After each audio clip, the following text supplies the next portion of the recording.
Hidup TV mempersembahkan Oase Rohani Katolik yang dibawakan oleh para imam Keuskupan Agung Jakarta. Selamat menyaksikan.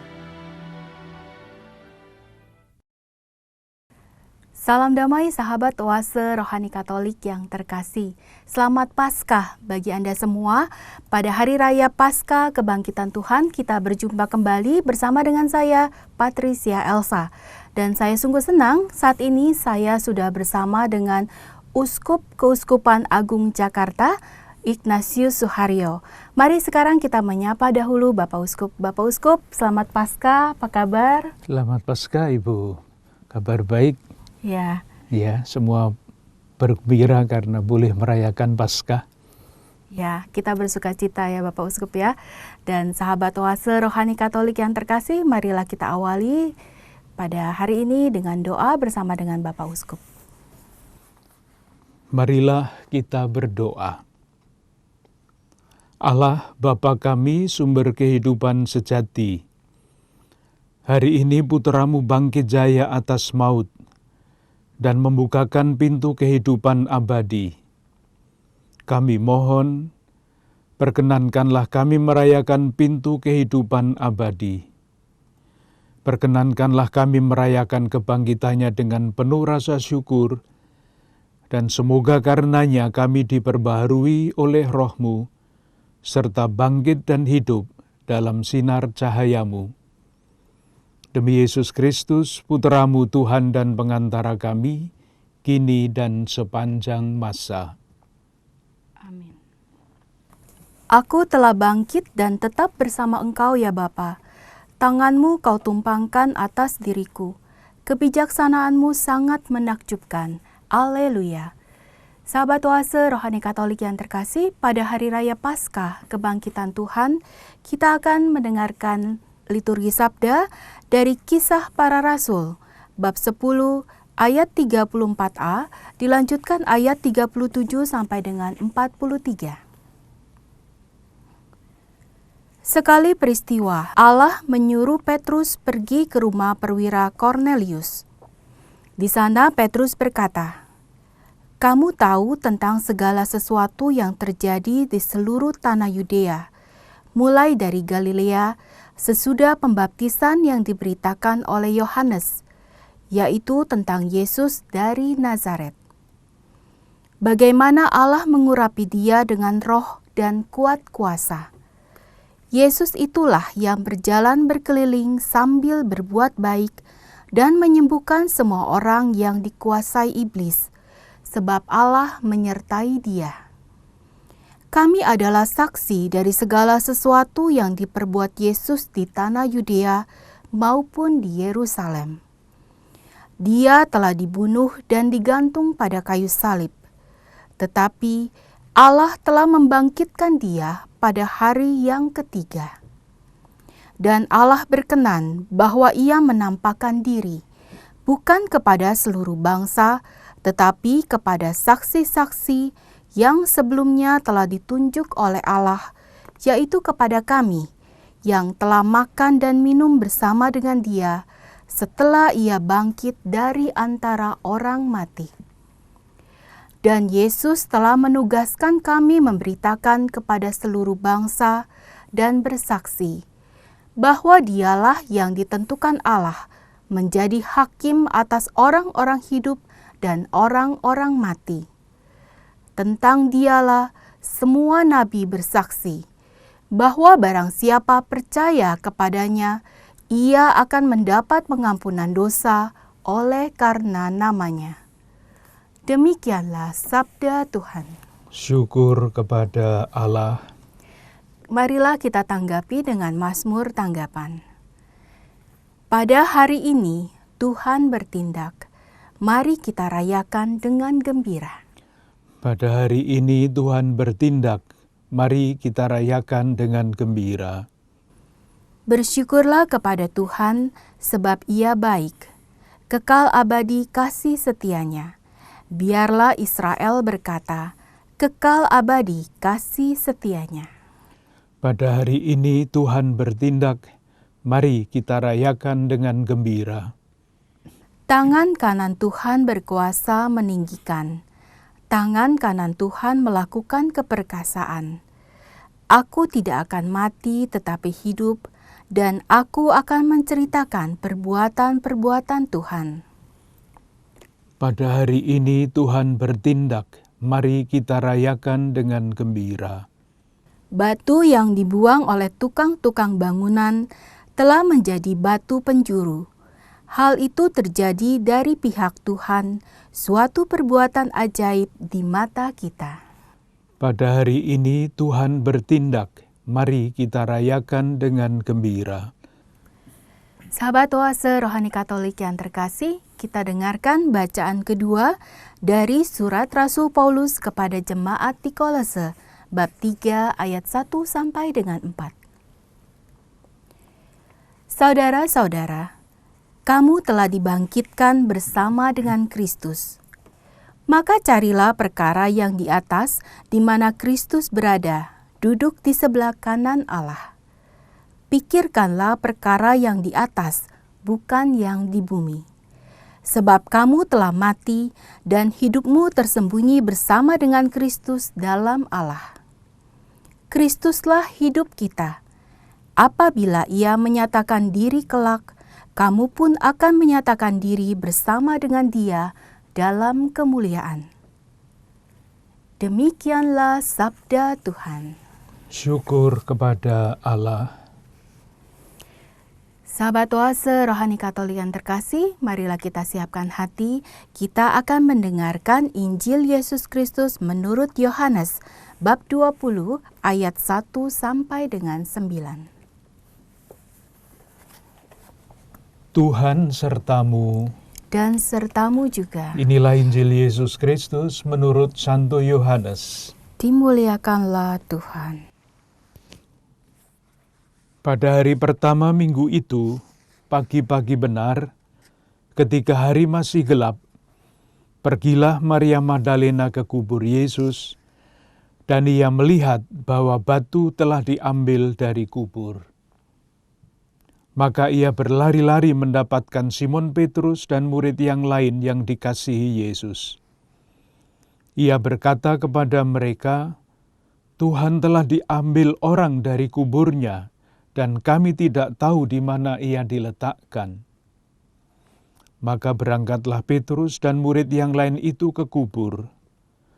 Keduanya berlari bersama-sama, tetapi murid yang lain itu berlari lebih cepat daripada Petrus, sehingga ia lebih dahulu sampai di kubur.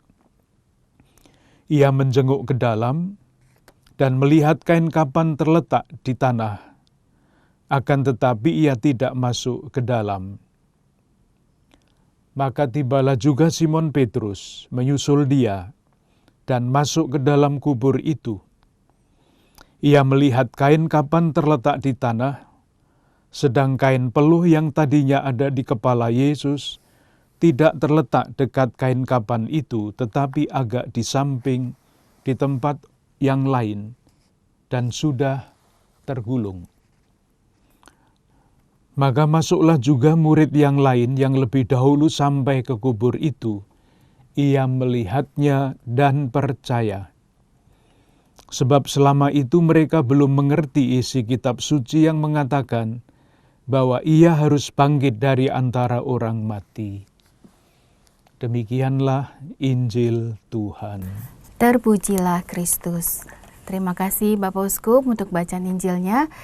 Sahabat Oase Rohani Katolik yang terkasih, sekarang tiba saatnya Bapak Uskup Ignatius Soharyo akan memberikan inspirasi pewartaan dan kabar baik Injil kepada kita semua pada Hari Raya Paskah Kebangkitan Tuhan. Silakan Bapak Uskup.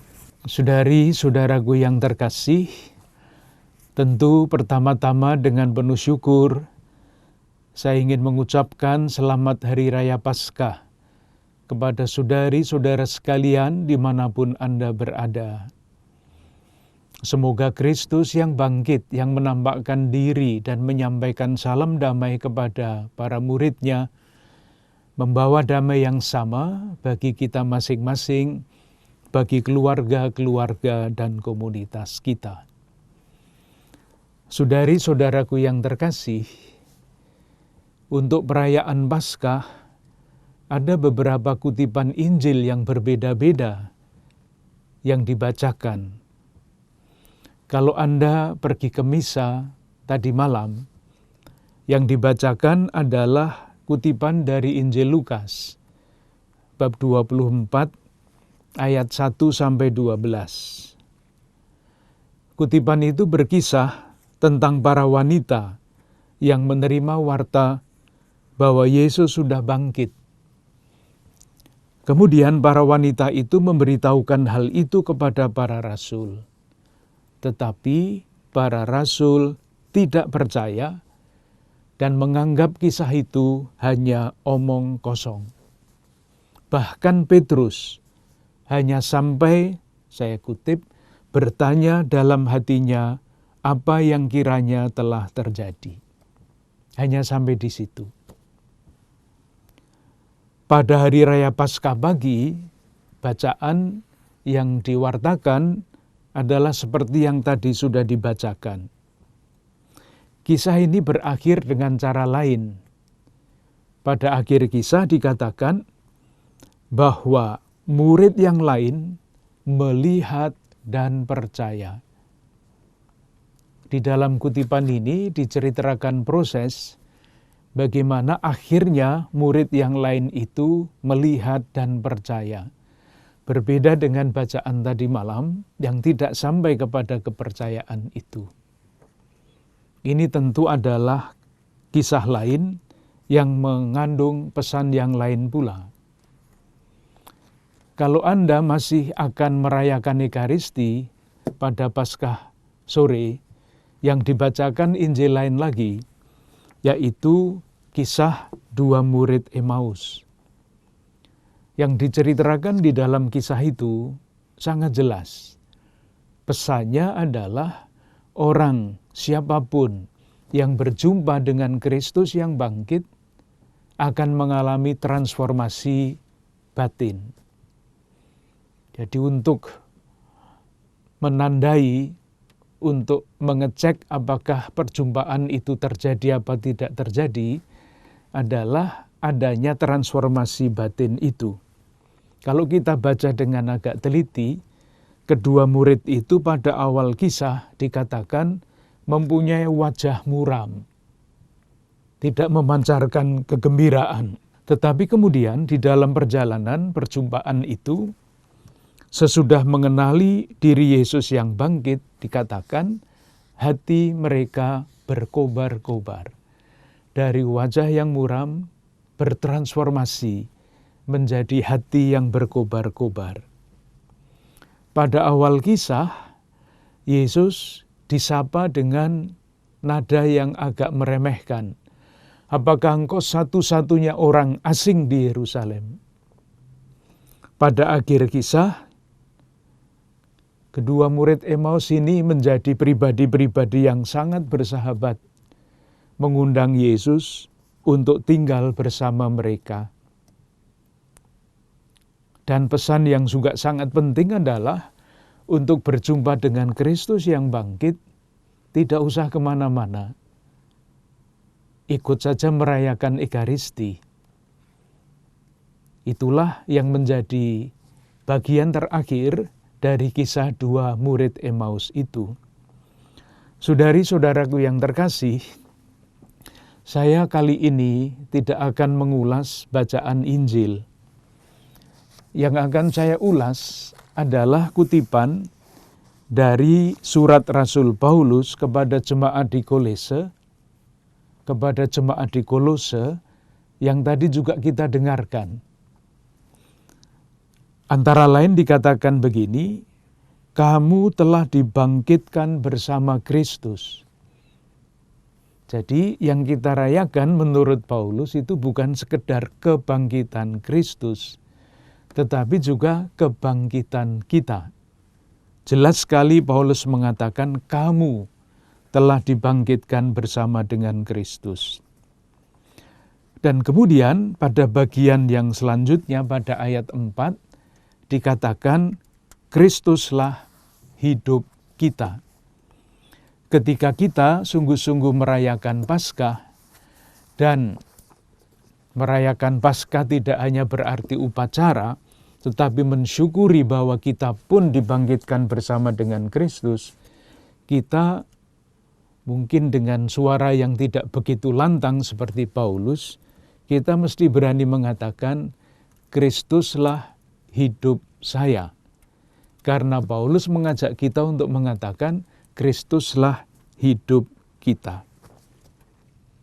Di dalam suratnya yang lain, pengalaman pribadi Paulus sebagai pribadi yang dibangkitkan oleh Kristus itu diungkapkan di dalam suratnya kepada jemaat di Galatia, bab 2 ayat 20. Dia mengatakan begini, bukan lagi aku yang hidup, melainkan Kristus yang hidup di dalam aku. Ini adalah ungkapan iman Rasul Paulus yang tidak hanya tahu belajar mengenai kebangkitan Kristus, tetapi mengalami bahwa Kristus yang bangkit itu ada di dalam diri kita. Ini adalah panggilan setiap orang Kristiani. Ketika kita beriman kepada Kristus yang bangkit, sekali lagi dalam bahasa Paulus, kita harus berani mengatakan, Kristuslah hidup saya. Atau kalau berani, moga-moga pelan-pelan kita juga menjadi berani seperti Paulus, bukan lagi aku yang hidup, tetapi Kristus yang hidup di dalam diri saya. Itu bahasa Rasul Paulus. Saudari-saudaraku yang terkasih, saya sekarang sampai pada hal yang mungkin tidak gampang untuk dipahami. Tadi saya mengatakan, merayakan Paskah berarti ikut bangkit bersama Kristus. Nah, ikut bangkit bersama Kristus itu dirumuskan dalam bahasa lain, menuju kepenuhan hidup Kristiani. Istilahnya berbeda-beda tapi isinya sama. Menuju kepenuhan hidup Kristiani. Itu bahasa ajaran gereja. Bahasa Paulus, saya ulang lagi, Kristuslah hidup kita. Sama. Rumusannya berbeda, maksudnya sama. Bukan lagi aku yang hidup, tetapi Kristus yang hidup di dalam aku. Kepenuhan hidup Kristiani. Nah, pada titik ini, moga-moga saya tidak berbelit-belit, tetapi bisa menjelaskan apa yang saya maksudkan. Pada titik ini, sebetulnya dengan merayakan Paskah, kita itu diajak untuk merayakan dan mensyukuri panggilan hidup kita. Merayakan dan mensyukuri panggilan hidup kita. Panggilan yang mana? Yaitu tadi, untuk mencapai kepenuhan hidup Kristiani. Supaya jelas bahwa ini bukan pendapat saya, tetapi adalah ajaran gereja, ingin saya kutipkan 1-2 kalimat di dalam ajaran resmi gereja dari Konsili Vatikan II. Saya kutip seperti ini. Jadi, bagi semua jelaslah bahwa semua orang Kristiani, bagaimanapun status atau corak hidup mereka, sekarang digarisbawahi, dipanggil untuk mencapai kepenuhan hidup Kristiani dan kesempurnaan kasih. Muncul satu istilah baru lagi. Kepenuhan hidup Kristiani itu akhirnya sama dengan kesempurnaan kasih. Di tempat lain, di dalam dokumen yang sama, dikatakan begini, semua orang beriman dalam keadaan dan status manapun juga dipanggil oleh Tuhan untuk menuju kesucian yang semakin sempurna. Seperti Bapa sendiri sempurna, masing-masing melalui jalannya sendiri. ada 4 istilah yang berbeda-beda, tapi isinya yang sama, dan itu semua adalah Paskah.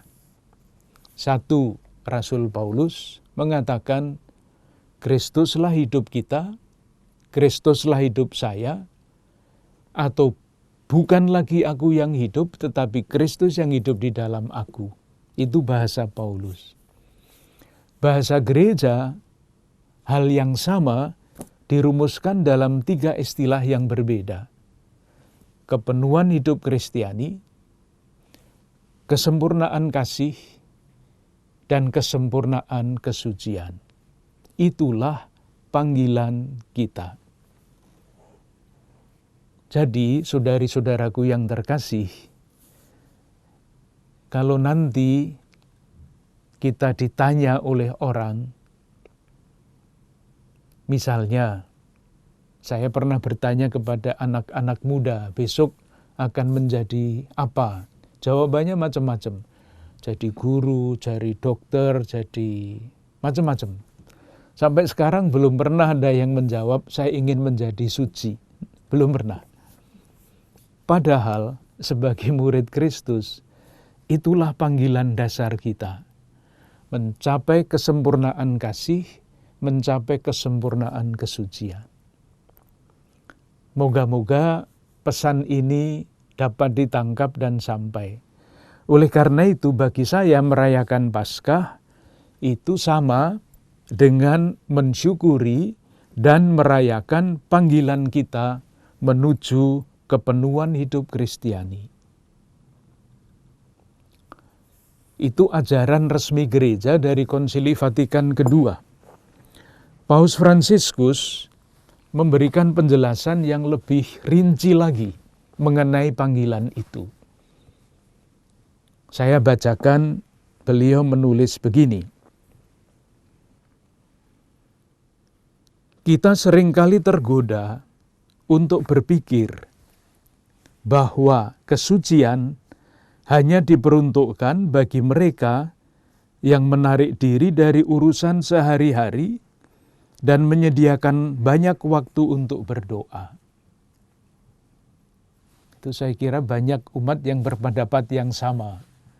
Yang banyak berdoa seperti diandaikan para imam, uskup, suster, bruder, itulah jalan hidup, itulah jalan kesucian. Paus mengatakan tidak. Lanjutnya beliau menulis begini, kita dipanggil untuk menjadi suci dengan menghayati hidup kita dengan kasih dan dengan memberikan kesaksian dalam segala hal yang kita lakukan dimanapun kita berada. Lalu beliau memberikan contoh yang sangat sederhana. Apakah Anda dipanggil untuk menjalani hidup bakti? Jadilah suci dengan menghayati komitmen Anda dengan gembira. Coba lihat nanti kalau Anda berjumpa dengan para imam, uskup, bruder, suster, itulah hidup bakti. Coba lihat apakah wajah mereka itu memancarkan kegembiraan apa tidak. Kalau tidak, Anda boleh mengatakan, pastor, uskup, suster, bruder, wajahnya yang cerah dong. Kan Anda mempunyai komitmen untuk menjadi suci lewat jalan itu, jadinya mesti bergembira. Yang lain selanjutnya dikatakan begini, apakah Anda menikah? Jadilah suci dengan mengasihi dan memberikan perhatian kepada suami atau istri Anda, sebagaimana dilakukan oleh Kristus bagi gerejanya. Sama, keluarga adalah jalan menuju kesucian. Sama dengan hidup bakti adalah jalan menuju kesucian. Panggilannya sama, jalannya lain. Paus masih mengatakan, apakah Anda bekerja dengan mencari nafkah? Jadilah suci dengan bekerja secara jujur dan cerdas dalam pelayanan kepada saudari-saudara Anda. Itulah panggilan kita, panggilan menuju kesempurnaan kasih, kepenuhan hidup Kristiani, kesempurnaan kesucian. Menarik sekali, Paus Fransiskus juga tidak berhenti di situ. Beliau memberikan contoh yang masih amat jelas, masih amat sederhana, sehingga kita tidak takut lagi untuk melangkah menuju jenjang kesucian. Saya bacakan kata-katanya begini. Kita bertumbuh dalam kesucian yang merupakan panggilan kita semua melalui hal-hal kecil sehari-hari. Berikut contohnya.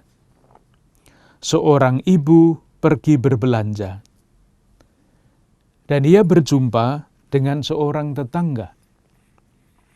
Mulailah mereka berbicara, dan pada suatu titik mulailah mereka bergosip. Gosip adalah omong jelek tentang orang lain. Namun, kata Paus, ibu itu berkata dalam hatinya, "Tidak, saya tidak akan berbicara jelek mengenai orang lain." Paus mengatakan ini adalah satu langkah maju dalam kesucian. Sesederhana itu. Paus masih melanjutkan, selanjutnya di rumah, salah satu anaknya ingin berbicara dengan dia mengenai harapan dan mimpi-mimpinya. Dan meskipun lelah, ia duduk dan mendengarkan dengan sabar, penuh perhatian serta kasih. Paus memberi komentar, ini adalah pengorbanan lain yang mendatangkan kesucian. Berikutnya ia merasa cemas. Tetapi ketika itu ia ingat akan kasih Bunda Maria, mengambil rosario dan berdoa dengan penuh iman. Paus memberi komentar, suatu jalan lain lagi menuju kesucian. Berikutnya lagi ia pergi ke jalan, berjumpa dengan seorang miskin, dan berhenti untuk menyapa orang miskin itu. Satu langkah maju lagi dalam kesucian. Saudari-saudaraku yang terkasih, moga-moga penafsiran saya akan peristiwa Paskah dan perayaan Paskah dalam satu arah ini dapat ditangkap dengan mudah. Kalau boleh, saya ulangi secara garis besar. Pertama, saya tidak memberikan komentar atau renungan atas dasar Injil. Tetapi kali ini saya ingin menawarkan renungan berdasarkan bacaan kedua untuk Minggu Paskah pagi. Di situ Paulus berbicara menyatakan bahwa kita dibangkitkan bersama Kristus, dan kalau kita dibangkitkan bersama Kristus artinya Kristuslah hidup kita. Itu bahasa Paulus. Satu. Bagaimana bahasa Paulus itu dirumuskan secara lain di dalam bahasa gereja. Dalam ajaran resmi gereja, dipakai 3 istilah yang berbeda-beda, tapi isinya sama. Dan sama pula dengan yang dimaksudkan oleh Paulus. Yang pertama adalah kepenuhan hidup Kristiani. Yang kedua adalah kesempurnaan kasih. Yang ketiga adalah kesempurnaan kesucian. Sama. Paus Fransiskus kemudian menjelaskan lebih konkret lagi dan lebih sederhana lagi supaya kita tidak berpikir bahwa suci itu susah, bahwa kesucian itu hanya untuk orang-orang hebat. Tidak. Paus Fransiskus mau mengatakan kesucian adalah panggilan kita semua yang dapat kita capai dengan cara-cara yang amat sederhana. Ya, baik Bapak Uskup, terima kasih. Dan sahabat Oase Rohani Katolik yang terkasih, kita sudah mendengarkan renungan yang diberikan oleh Bapak Uskup. Kita akan jeda dahulu, kita akan kembali. Tetaplah di acara Oase Rohani Katolik. Hidup TV mempersembahkan Oase Rohani Katolik yang dibawakan oleh para imam Keuskupan Agung Jakarta. Selamat menyaksikan. Terima kasih Anda masih bersama dengan kami, sahabat Oase Rohani Katolik yang terkasih. Masih bersama dengan Bapak Uskup Ignatius Suharyo dan saya Patricia Elsa. Dan bagi Anda yang ingin bertanya ataupun ingin sharing iman, dapat mengirimkan WhatsApp ke nomor 0882 9019 0900 atau dapat email kepada kami orkkaj@yahoo.com. Bapak Uskup, kita akan lanjutkan kembali. Tadi sudah memberikan renungan yang begitu menarik tentang mensyukuri, merayakan dan mensyukuri Paskah kebangkitan. Dan tadi kalau menurut kita baca dari surat Rasul Paulus kepada jemaat di Kolose, bahwa tidak hanya merayakan kebangkitan Tuhan, kebangkitan Kristus, tapi juga kita sendiri telah dibangkitkan bersama dengan Kristus. Lalu tadi Bapak Uskup menyinggung tentang jalan kesucian. Yang ingin saya tanyakan, apakah suci itu sama dengan jalan kesucian itu, apakah sama dengan jalan kekudusan? Itu istilah yang sama atau beda? Pasti kudus dan suci itu adalah dua kata yang dalam bahasa Indonesia sama. Yang mungkin baik untuk diperhatikan adalah kenapa ada kesempurnaan kasih, kenapa ada istilah kesucian. Nah, mungkin baik kalau kita ingat, pertama mulai dari kasih. Di dalam kitab suci, dalam bahasa Indonesia, Alkitab kita bahasa Indonesia itu kan terjemahan dari Alkitab asli yang berbahasa Yunani. Nah, ada dua kata asli yang berbahasa Yunani yang berbeda, diterjemahkan ke dalam bahasa Indonesia dengan kata yang sama, yaitu kasih.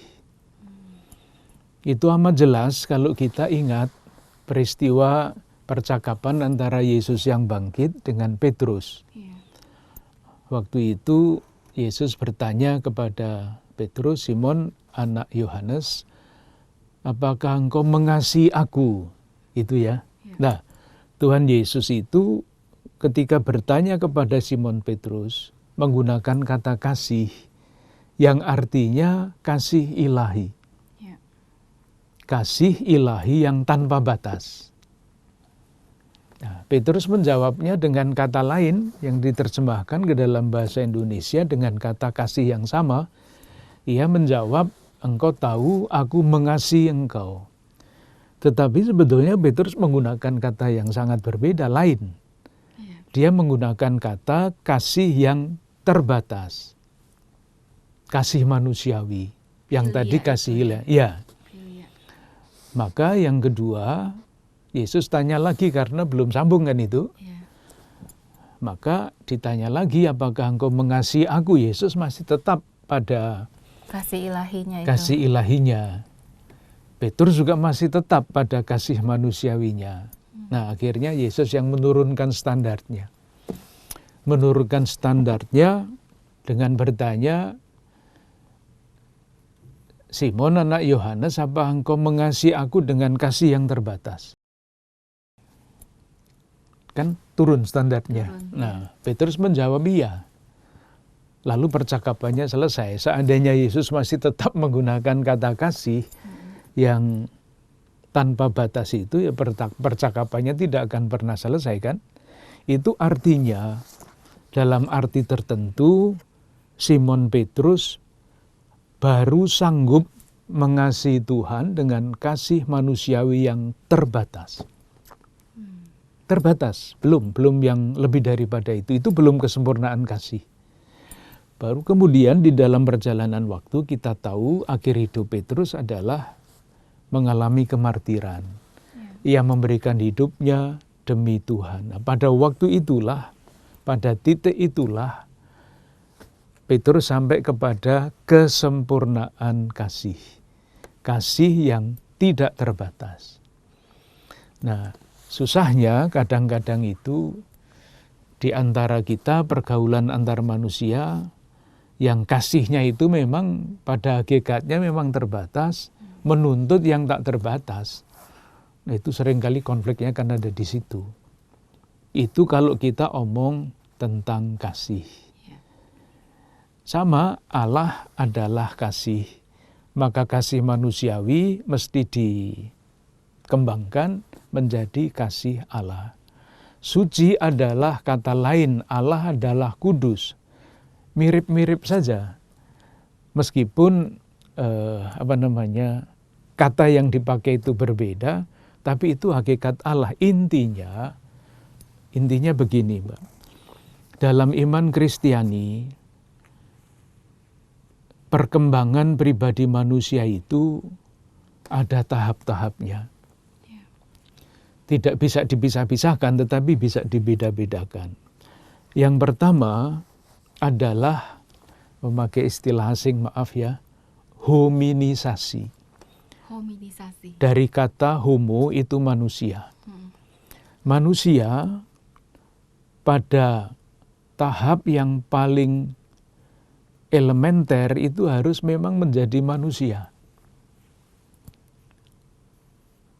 Artinya begini gampangnya, seseorang manusia dianggap manusia kalau kebutuhan-kebutuhan dasarnya dicukupi. Jadi ada makan cukup, kesehatan, mungkin pendidikan sudah lebih lain lagi ya. Tapi kebutuhan dasar, ada rumah, ada makanan, ada pakaian. Sebelum itu dia belum tanda petik manusia. Nah, tetapi tidak semua manusia itu manusiawi. Kan? Ada orang yang ganas, ada orang yang macam-macam. Maka proses berikutnya adalah humanisasi. Menjadi human, menjadi manusiawi. Nah, manusiawi itu sudah menyangkut nilai-nilai kehidupan yang lebih tinggi daripada kebutuhan dasar. Menyangkut moral? Iya, itu pasti. Menjadi semakin manusiawi. Tetapi dalam iman Kristiani tidak cukup sampai ke situ. Dia dewasa secara manusiawi sesudah menjadi mengalami proses humanisasi itu. Tetapi bagi orang Kristiani yang percaya kepada Kristus yang bangkit masih ada proses ketiga, yaitu divinisasi. Divinisasi. Menjadi semakin ilahi. Oh, dari kata divine. Iya. Divinus, divine, menjadi semakin ilahi. Itulah maka Paulus bisa mengatakan bukan lagi aku yang hidup, tapi Kristus yang hidup di dalam aku. Manusianya hilang, dia menjadi semakin serupa dengan Kristus. Dan di dalam upacara-upacara sakramen itu menjadi sangat jelas. Misalnya di dalam setiap perayaan Ekaristi, sebelum persembahan itu imam mencampurkan air ke dalam anggur, kan? Pernah melihat? Pernah. Nah, doanya itu bagus sekali, hanya tidak pernah diucapkan karena itu doa batin imam. Doanya itu kira-kira berbunyi begini: sebagaimana dilambangkan oleh percampuran air dan anggur ini, semoga kami boleh mengambil bagian dalam kealahan Kristus yang telah berkenan menjadi manusia seperti kami. Itu simboliknya kuat sekali. Anggur adalah lambang Kristus, keilahian Kristus. Air adalah lambang kemanusiaan. Airnya dicampurkan ke dalam anggur, tidak sebaliknya. Supaya dilambangkan kemanusiaan kita diikut sertakan di dalam kealahan Kristus. Simboliknya kuat sekali, itulah proses divinisasi. Oh, saya baru tahu tentang ini, Romo. Tadinya saya pikir supaya itu anggurnya itu tidak terlalu kental, makanya dicampur dengan air. Ternyata ada simbol ya. Oh iya. Iya. Bukan sekedar supaya tidak mabuk pastor. Saya berpikir seperti itu karena mungkin umat juga banyak yang nggak tahu ya, Romo. Maksudnya dicampur sedikit, dituangin air gitu. Tapi ternyata ada maknanya. Simboliknya besar sekali, kuat sekali. Nah, mungkin yang harus kemudian yang muncul sebagai pertanyaan adalah, tadi kan Bapak Suci Fransiskus mengatakan menaiki tangga-tangga kecil menuju kesucian dalam hidup sehari-hari. Lalu diberi contoh. Dan mungkin baik kalau kita bertanya, tapi silahkan kalau mau ada yang mau disampaikan lebih dahulu. Dan itu menarik Romo yang Bapak Uskup yang tentang jalan kesucian yang dicontohkan oleh Paus Fransiskus, dan saya pernah mendengar itu dari Bapak Uskup sendiri kalau berkhotbah juga waktu itu pernah. Jadi setiap kali kita melakukan sesuatu itu sebenarnya kita sedang menaiki tangga-tangga kecil panggilan kesucian itu. Ataukah hanya sekedar ya karena kita mau menjadi manusia yang baik gitu? Ya tergantung kita mau membacanya dari perspektif mana. Kalau dari perspektif iman Kristiani ya, yang tadi saya katakan tidak cukup menjadi manusia yang manusiawi, tetapi menjadi manusia yang divine, keilahian. Ya, manusia yang membiarkan Kristus hidup di dalam dirinya, ya, pasti harus berpikir dan yakin bahwa jalan yang saya tempuh setiap kali saya memilih yang baik dan yang benar, bukan sekedar yang gampang dan menyenangkan, itulah tangga kecil menuju kesempurnaan kasih, menuju kepenuhan hidup Kristiani, menuju kesucian yang semakin sempurna. Itu diucapkan sebagai konsep gampang, tetapi kalau kita berhadapan dengan pilihan-pilihan sehari-hari, tidak semudah seperti yang diucapkan. Iya. Kayak pilihan, contohnya kayak semalam saya harus pergi ke lingkungan, tapi macet, hujan, becek gitu. Pilihan kalau mau milih kan, aduh pakai alasan apa ya gitu. Tapi itu harus pergi. Itu apakah itu seperti menaiki tangga kesucian ataukah memang karena kita udah tanggung jawab, Romo, Bapak Uskup? Ya persis, menjalankan tanggung jawab dengan sebaik-baiknya, dengan pengorbanan sekecil apapun atau sebesar apapun, itu adalah langkah-langkah kecil menuju kesempurnaan kasih, menuju kesempurnaan kesucian. Lalu sekarang kita kan sudah memasuki Paskah, dan tadi yang sempat tadi Bapak Uskup katakan juga, kalau kita nanti membaca Injil, kalau kita pergi misa Paskah sore, itu tentang kisah di Emmaus, di mana dua orang yang pulang kampung terus di tengah jalan ketemu oleh Yesus. Dan ada perkataan dari Bapak Uskup yang mengatakan pada akhirnya itu semua puncaknya di mereka merayakan Ekaristi. Dan bagi saya ini suatu mengingat gitu. Maksudnya kita terkadang merayakan Ekaristi hanya sekedar sebagai umat Katolik ya kita pergi gereja, kita merayakan Ekaristi, tapi sebenarnya ada makna yang lebih dalam lagi dan yang lebih luar biasa lagi dari merayakan Ekaristi itu sendiri ya Bapak Uskup. Iya. Mungkin bisa dikatakan begini Ibu ya. Kita merayakan Paskah.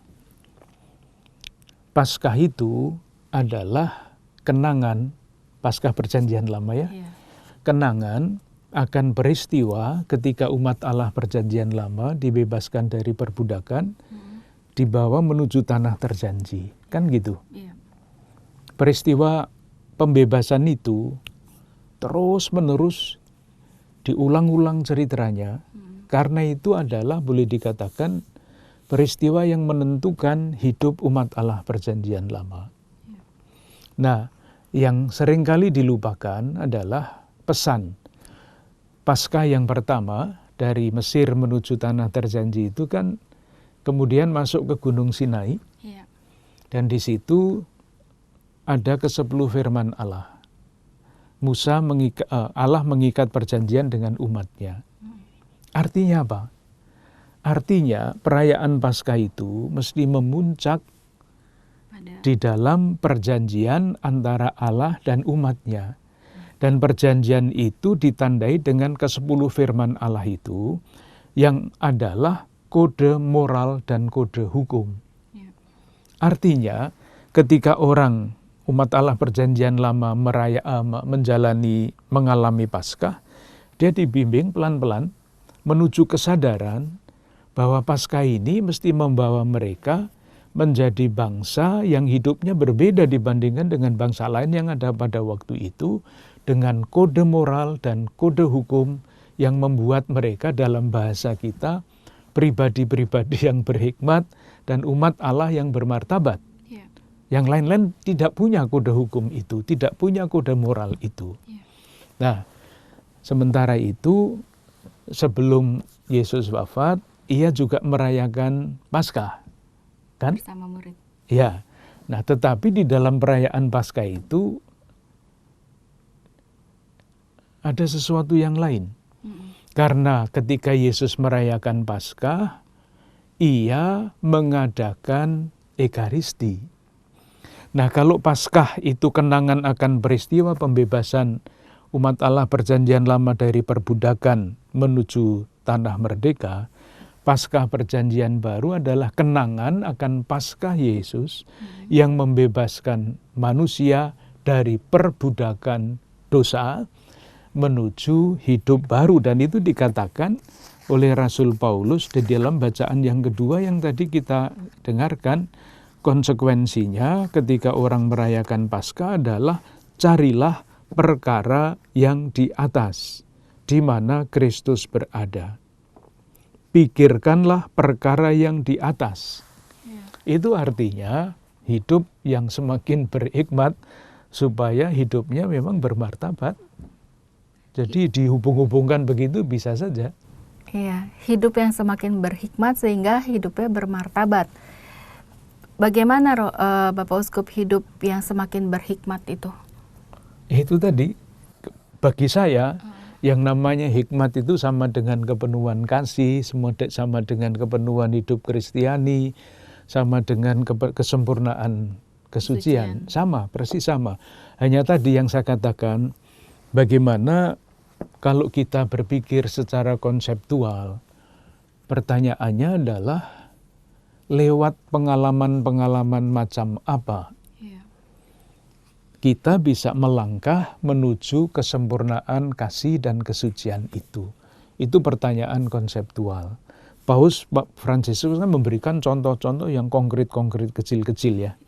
Tetapi apakah mungkin kita sampai kepada pemahaman sebetulnya pengalaman-pengalaman manusiawi yang seperti apa, yang kalau diartikan secara baik, itu membawa kita, mendorong kita menjadi kekuatan bagi kita di dalam langkah-langkah kita menuju kesempurnaan kasih tadi. Jadi, moga-moga saya tidak berbelit-belit ya. Kalau kita membaca riwayat hidup orang-orang suci, siapapun dia, termasuk Rasul Paulus, apa saja pengalaman yang melintas di dalam hidup mereka dan yang membuat mereka gigih, tekun, setia, berjalan menuju kesempurnaan kasih itu. Menurut pembacaan saya, mungkin orang lain mempunyai pembacaan yang berbeda. Yang pertama adalah pengalaman ketidakberdayaan. Pengalaman ketidakberdayaan. Ya, kelemahan. Ya. Semua orang punya itu. Kalau sampai sekarang belum mengalami, tidak usah khawatir. Suatu ketika pasti mengalami. Ya. Yang saya maksud adalah keadaan ketika saya merasa lemah, dan perasaan lemah, gagal, tidak berarti itu harus saya hadapi. Ya. Nah, pertanyaannya adalah apakah pengalaman itu akan menghancurkan orang atau mempunyai makna. Kita mempersatukan kesengsaraan kita dengan kesengsaraan Kristus kan? Itu makna.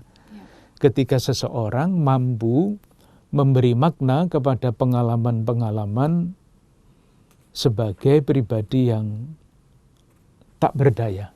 Seringkali kita berhadapan dengan situasi seperti itu. Itu yang pertama. Nanti kalau perlu kita ambil contohnya di dalam hidup Rasul Paulus. Yang kedua, kalau hanya tidak berdaya saja pasti habislah kita ini. Tidak kuat secara manusiawi. Yang namanya hancur, yang namanya lumpuh dan sebagainya itu. Pastilah. Oleh karena itu, dalam perjalanan kita menuju kesempurnaan kasih, menuju kesempurnaan kesucian, mesti ada unsur yang kedua selain pengalaman tidak berdaya, yaitu persahabatan. Orang kudus itu selalu punya sahabat, selalu. Karena mereka juga mengalami ketidakberdayaan. Ketika mengalami ketidakberdayaan, sahabat ini masuk dan membantu meneguhkan, memberikan arti kepada ketidakberdayaan itu. Nah, hasilnya mungkin akhirnya akan mengatakan tidak berdaya itu memudahkan kita untuk tidak mengandalkan diri pada kekuatan sendiri, tetapi mengandalkan diri pada kekuatan Allah. Tapi itu kan tidak mudah sampai kepada kesimpulan itu. Itu sahabat bisa membantu. Ada yang menemani ya? Iya, selalu ada seperti itu. Dan yang ketiga, dan inilah yang paling penting, yaitu perjumpaan dengan Kristus. Perjumpaan dengan Allah, itu kunci. Rasul Paulus, sama kan, kita tahu di dalam Kisah Para Rasul ada berbagai macam kisah perjumpaannya dengan Kristus. Atau mungkin kita ambil saja contoh dari Bapak Paus Fransiskus ya. Beliau itu pada usia yang amat sangat muda, pada usia 17 tahun, mengalami perjumpaan dengan Allah yang Maha Rahim. Ketika itu dia mendengarkan khotbah yang didasarkan pada peristiwa Yesus memanggil Levi, Matius. Rumusannya di dalam khotbah itu, rumusan dari panggilan itu, dengan wajah yang penuh kerahiman, Yesus memanggil dia. Yang mendengarkan khotbah seperti itu, nancap di dalam hatinya, Allah adalah Maha Rahim. Dan karena pengalaman itu, dia memutuskan untuk masuk novisiat Serikat Yesus. Perjumpaan dengan Allah yang sangat menentukan. Sama perjumpaan perjumpaan Paulus dengan Kristus yang bangkit, mengubah seluruh hidupnya. Semula dia adalah mengejar-ngejar. Ya, itu tindakannya ya, tetapi pribadinya pun berubah. Dalam salah satu suratnya dia mengatakan, semula saya adalah seorang penganiaya, seorang penghujat, seorang ganas. Jadi jagat kecilnya Paulus sebelum berjumpa dengan Kristus yang bangkit Paskah, itu seperti itu, penganiaya, penghujat, ganas. Coba bayangkan pribadi yang seperti itu. Tetapi sesudah berjumpa dengan Kristus, seperti dua murid Emmaus tadi, hidupnya ditransformasi. Ada transformasi batin. Yang mengubah seluruh hidupnya, prioritas hidupnya berbeda sekali. Dulu dia bangga dengan segala macam titelnya dia, orang Yahudi asli, keturunan Benyamin dan sebagainya. Dia mengatakan semuanya itu kuanggap sampah karena Kristus. Perubahan. Dan itu inti dari perayaan Paskah sebetulnya. Kita berubah bersama dengan Kristus yang bangkit. Dibebaskan. Inti Paskah adalah pembebasan. Dari Mesir menuju tanah terjanji, dari dosa menjadi manusia baru, dari melihat ke bawah menjadi melihat ke atas. Mencari perkara yang di atas. Ya. Baik, Bapak Uskup, terima kasih banyak sudah memberikan renungan pada Hari Raya Paskah Kebangkitan Tuhan pada hari ini. Dan semoga Anda yang menyaksikan atau mendengarkan acara ini dapat semakin diteguhkan dan juga tadi kita merayakannya dengan sukacita dan penuh kegembiraan. Dan sebagai akhir acara ini, marilah kita memohon doa dan berkat melalui Bapak Uskup. Marilah berdoa. Allah Bapa yang Maha Kasih, kami bersyukur kepadamu karena Engkau membiarkan kami untuk bersama-sama merayakan Paskah pada tahun 2019 ini. Sabdamu meneguhkan langkah-langkah hidup kami. Sakramen yang kami sambut menjadi kekuatan bagi kami untuk berusaha seperti nasihat Rasul Paulus untuk membiarkan Yesus Kristus yang bangkit menguasai hidup kami. Berkatilah kami semua, berkatilah keluarga-keluarga dan komunitas kami. Anugerahkanlah damai dan sejahtera bagi kami. Semoga dengan merayakan Paskah, kami semakin menyadari panggilan hidup kami untuk menjadi semakin serupa dengan Kristus, bertumbuh menuju kepenuhan hidup Kristiani, kesempurnaan kasih, kesempurnaan kesucian. Semoga kami Kau bantu, Kau dampingi dan Kau tuntun di dalam peziaran hidup kami. Demi Yesus Kristus, Tuhan dan pengantara kami, yang hidup dan berkuasa kini dan sepanjang masa. Tuhan sertamu. Dan sertamu juga. Semoga kita sekalian, keluarga-keluarga dan komunitas kita, saudari-saudara yang kita doakan secara khusus pada masa Paskah ini, dilimpahi berkat, perlindungan dan damai sejahtera. Dan semoga persaudaraan kita, pekerjaan dan perutusan kita diteguhkan oleh Allah yang Maha Kuasa, Bapa dan Putera dan Roh Kudus. Amin. Sahabat Oase Rohani Katolik yang terkasih, saya Patricia Elsa bersama dengan Ignatius Suharyo, Uskup Keuskupan Agung Jakarta. Pamit undur diri, tetaplah semangat, mari amalkan Pancasila. Kita berhikmat, bangsa bermartabat. Demikianlah Oase Rohani Katolik yang dibawakan oleh para imam Keuskupan Agung Jakarta. Tuhan memberkati.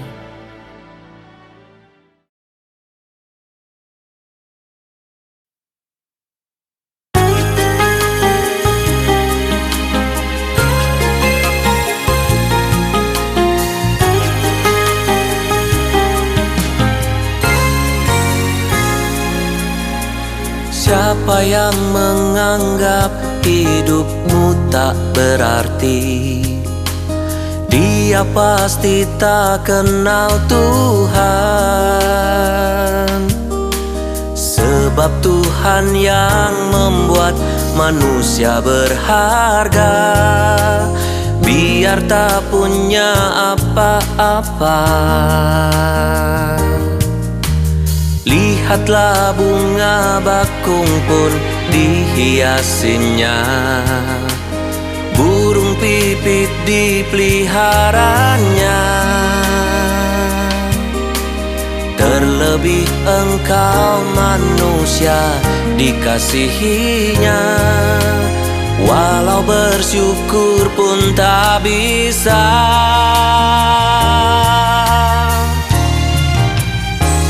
Bahkan rambutmu pun dapat dihitungnya, hari hidupmu dikenalnya.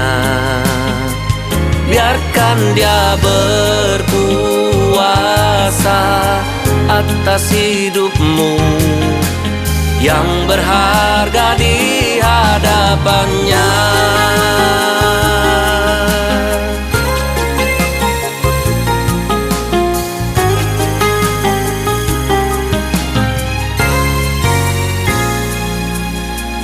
Hari hidup kita bagai bayang berlalu, bersamanya tak sia-sia. Bertahanlah sampai akhir yang bahagia, harapan akan selalu ada.